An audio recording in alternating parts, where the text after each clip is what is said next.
All right, CASA workers tirelessly help children going through the courts. They help judges with important information about the kids that could save their young lives.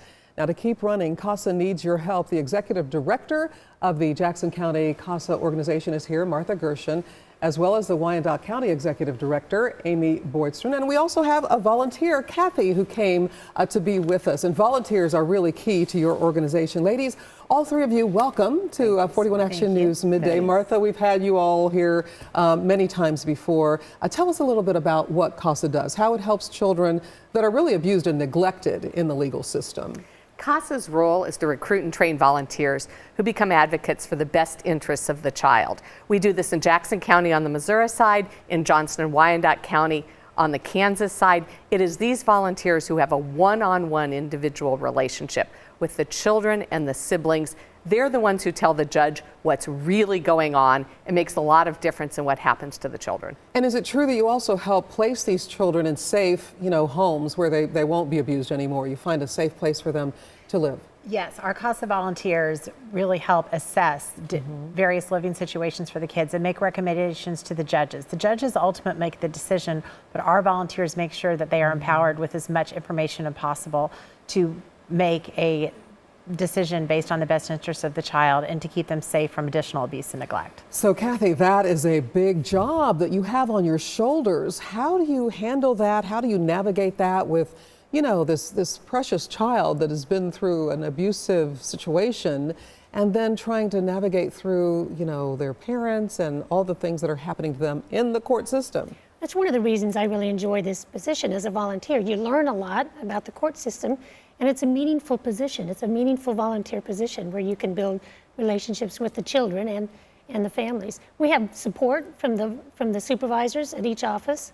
They're always available. They go with us to the court hearings if needed, and are answering questions all the time. So Kathy, tell us what a typical day is for you. If you're dealing with the CASA situation, you get the phone call, there's a child that needs your help. What happens? Well, I generally visit the child and the setting they're in, either parents, foster parents, or in their placement. I have permission when releases are signed to talk to teachers, doctors, anyone that interacts with the kids, so that I get a full picture of what they're dealing with day to day, and I report that to the judge. Is it tough? I mean, is it difficult? It sounds so, but it's just, you're really, you're intervening in people's lives and futures. I am, and that's what's meaningful about this position. Yeah. That's the joy of it. I mean, I know it's a weight, but it's also a joy because you're helping find a positive solution for these kids. All right, so CASA needs some help. You guys have your annual fundraiser. We love to have you come on and talk about it. Tell us what's the theme of it this year. And I love that you both counties do it together, Jackson and Johnson. Well, this year we have dual events coming up in the next couple of weeks. The first one is our Promise of Hope Luncheon, which will benefit CASA of Johnson and Wyandotte counties. It is Thursday, this coming Thursday, March the 30th, at the Ritz-Charles at 11 o'clock. It is a free luncheon for the community to come and learn more about what we do.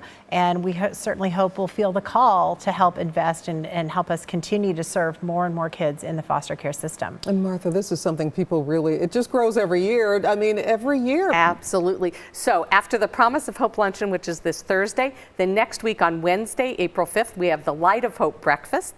We'll have 1,200 people at the Sheraton Crown Center come out to hear about CASA's work. We use it to raise money and to recruit volunteers.